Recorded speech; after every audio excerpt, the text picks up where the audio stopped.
everyone, welcome to Weekly Cooking with Becky. Tonight we are going to be making a Philly cheesesteak casserole.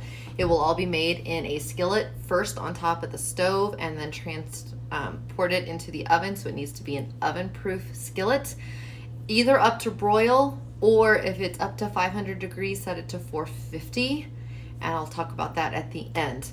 So I'm going to go over the entire recipe at the end instead of all the way through.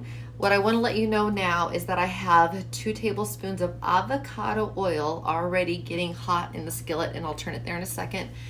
You do not want to use an olive oil. You want to use something that is high heat resistant, so it's not going to lose the nutritional value when it gets hot. When olive oil gets screaming hot, all the nutrition in the olive oil goes away. So if you're going to go really hot and then go into the oven and go up to a broil temperature, switch to avocado oil. So we have 2 tablespoons of olive oil that is getting hot, or should hopefully be hot by now. And then I have sliced super thin. I don't know if I can even show you how thin, but it's sliced ridiculously thin. 1.5 pounds of ribeye steak. A little key here is to make sure you cut against the grain, and any excess fat, make sure you cut that off. We're going to put that into the skillet, and then I'll turn the camera so you can see what I'm doing.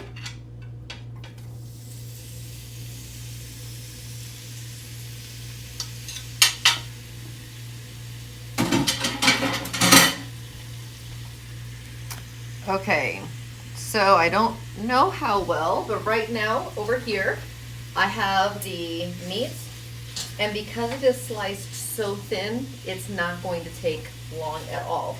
So basically what you want to do is you want to brown up all of the meat, cook it, just cook it through. I will tell you it's browning very fast and quickly. So I'm going to do this for a second and I'll talk to you.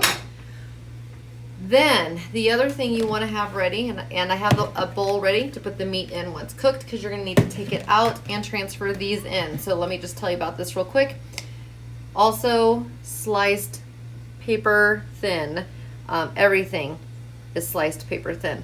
So what I have is 8 ounces of mushroom slice. I will tell you, I just went up to the store and I bought a package of 8 ounces of sliced mushrooms. Saved me some. And I also went ahead and bought, it says half of an onion chopped. So I just already bought chopped onion.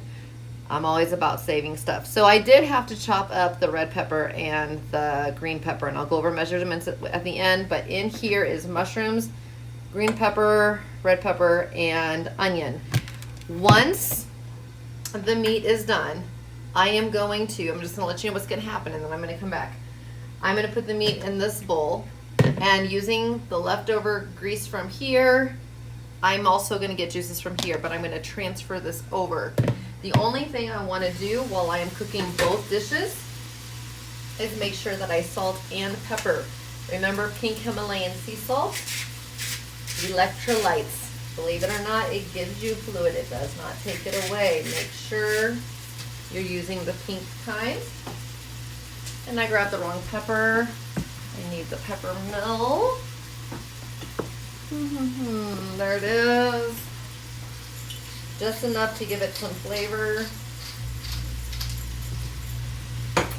Stir that up a little bit. So I'm going to finish letting this cook. Lid back on that. I'm going to finish letting that cook. When that is done, I'm going to put it into here, and I'm going to literally just transfer the veggies over.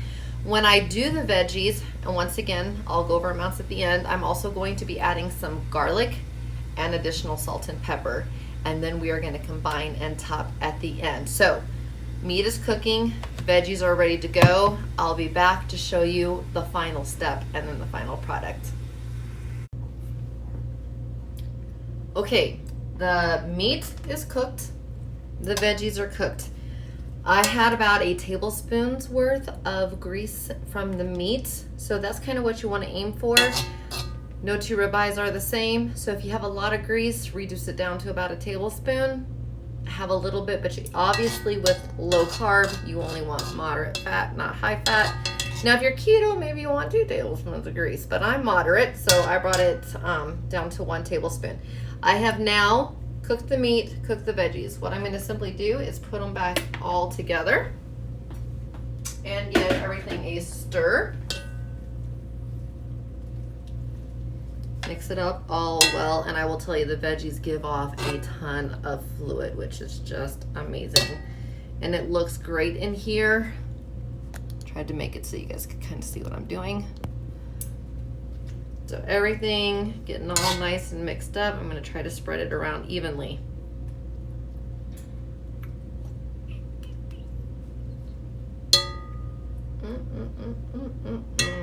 Okay. At this point, I'm getting rid of that utensil. At this point, this is when some of you guys are going to go, oh yeah, there's a half a pound. There's a half a pound. So, what you're going to want is let me double check here. I want to make sure half a pound of white American cheese sliced. I am not a big fan of the prepackaged stuff because it's got preservatives. So I went right to the deli and spent a little extra, but I have a half pound exactly of the white, what did I just say? White American cheese. And we literally are going to just start placing it all around this dish. It's gonna ooze its way through. It's gonna be so good. My husband is a cheese fan, so he's gonna be all excited about this. I'm gonna try to cover any extra spots, so I'll do some tearing. Yeah.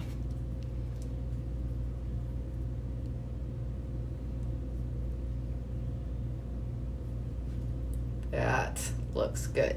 So now, if you have a broil, if you have a pan that can go up to the broil setting, you'll put it on broil, start checking at about 3 minutes.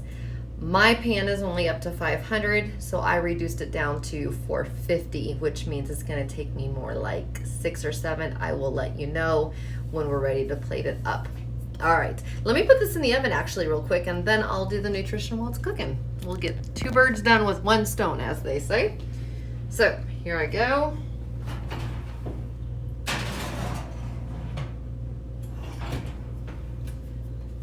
I'm gonna set mine for 6.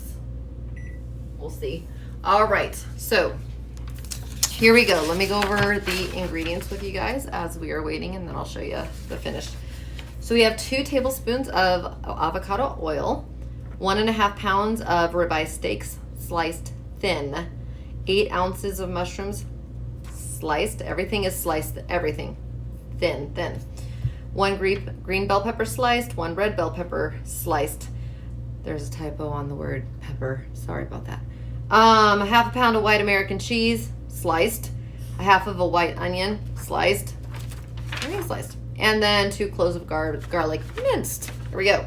So first things first is we heat the avocado oil in a large skillet over high heat. Add in the steak pieces until done. Put the steak pieces in another pan. You want about a tablespoon of grease. So if you need to get rid of some, do it. If not, you're fine to go. Once you're at that point, and make sure you salt and pepper the meat as you're cooking it. Pink Himalayan sea salt on electrolytes. Put that into a bowl. Throw in all the vegetables. Add in the minced onion, a little more salt and pepper. Go about 5-6 minutes on a high heat until nice and translucent, thoroughly cooked through, and it's going to release a lot of juice, which you'll know it's done. At that point, take it off the heat, stir back in the meat from your other bowl, and then top it with that glorious white American cheese. Layer it all on top, place it into the skillet, into the oven on broil. That part is literally only a few minutes, or like I said, 450. I'm starting at 6 minutes. Go from there, but you want it to basically melt all the way through, lightly golden on top. Okay, with that said, it makes 6 servings. 6 servings. All right, 514 calories and 3 grams of carbohydrates, but a gram of fiber. So if you're doing total carbs, it's 3. If you're doing net carbs, it's 2. Not much difference, but it works. And then the other nutritional facts. This is a dish that is keto. I will just tell you that. I am a low carber. That's why I purposely reduced down to the 1 tablespoon on the leftover grease. So if you're gonna do this type of a meal and you're low carb, you don't want to eat high fat for breakfast or lunch, because you want, by the end of the day, you want your whole day to come out as a moderate. It's basically a balancing act. So I didn't have any meat at lunchtime today because I knew I was going to have this tonight, but I did have some Greek yogurt. So I made sure I had the protein, but I watched how I did it. So just a heads up for low carb. If it's gluten-free, if it's paleo, if it's whole foods, you name it. If it's diabetic friendly, I didn't add any of that stuff in there. Healthy living, everything. You'll also notice plenty of vegetables, so it's a one skillet, one dish meal again. Next week, we're going to be making a dessert. I'm looking forward to that one. And it has several ways to adapt, but that's coming next week. But if you like chocolate, make sure you come back. Also, please make sure you subscribe to my videos. Click on the subscribe button, and then if you click on the name of the video, the little drop down arrow, you can find the link to this recipe and print it and enjoy it yourself. That's all of the nutrition facts on our Philly cheesesteak, and I will show you the finished product in just a minute. Okay, the Philly cheesesteak is now out of the oven. Swear to you, you're not gonna miss the bread. If you love a cheesesteak, this is it. Let me arrow this down for you so you can just see it in all its glory. Doesn't that look amazing? Just amazing. All that cheesy goodness. So let me just take a very quick, I hope I don't burn myself. Let me just take myself a quick little bite for you all. I'm trying to grab at least a veggie and some cheese. This pepper doesn't want to get on here, so I got a little bit of cheese, pepper. It's just been in 450. I'm going to do this.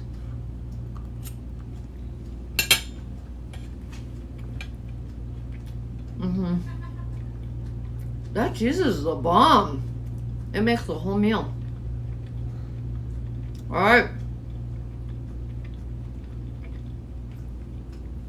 I like talking with my mouth full. You totally heard it here. This is a winner dinner. It really is.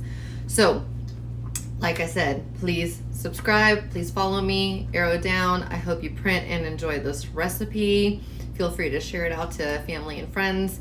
And I look forward to seeing you next week for some chocolate. All right, you guys all have a great night. Bye.